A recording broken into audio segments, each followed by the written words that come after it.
Mansell dan Smith di tahun 2026 melakukan review terhadap 201 riset yang berkaitan dengan teknostress.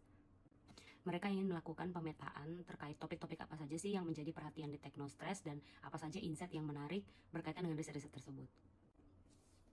Teknostress sendiri ini merupakan salah satu jenis stres yang datang karena masalah yang berkaitan dengan teknologi, di mana dia bisa mempengaruhi keadaan emosional dan psikologis kita. Artinya ini bisa mempengaruhi well-being kita atau kesejahteraan, terutama di dunia kerja. Mereka kemudian mengklasifikasikan risetnya berdasarkan 5 jenis stresor.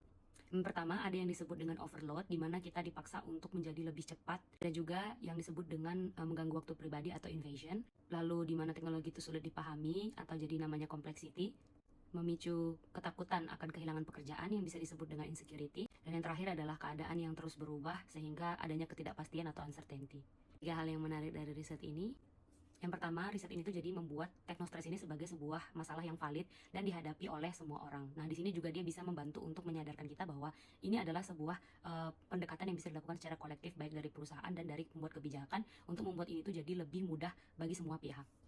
Jadi bebannya itu nggak cuma di individual gitu. Kedua, dia juga membantu memetakan secara geografi dan secara sektor itu mana sih yang paling banyak yang udah ada teknostress itu risetnya. Nah, di sini kan jadi bisa membantu kita memahami nih mana yang masih underrepresentasi atau masih daerah-daerah yang masih belum membahas berkaitan dengan teknostress.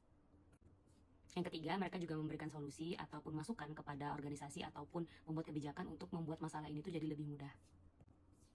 Nah, karena sudah banyak riset yang membahas tentang teknostress dan itu adalah fenomena yang valid untuk diperhatikan, pertanyaan selanjutnya adalah apakah kita bisa membantu mengubah persepsi ini atau perspektif kita itu jadi menjadikan ini sebagai sebuah masalah kolektif, jadi bukan hanya masalah dari individunya sendiri gitu loh. Karena isu terkait teknostress ini tuh biasanya tuh selalu mostly itu dibebankan kepada individualnya itu dengan alasan bahwa ya it's the survival of the fittest gitu loh, kayak prinsip Darwin aja gitu loh. Tapi kan sebaiknya itu nggak seperti itu konsepnya gitu loh. Tapi in case kalau memang pada akhirnya kita memang sulit untuk menggeser persepsi ataupun perspektif tersebut, maka apakah kita sebagai individu ini harus mengembangkan skill yang berkaitan dengan ini?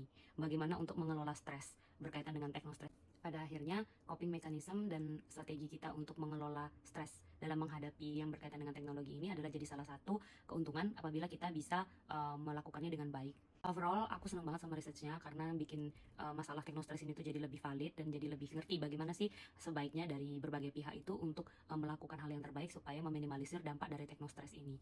Aku harap kita bisa menemukan apa yang jadi coping strategi terbaik buat kita supaya kita bisa manage teknostress ini.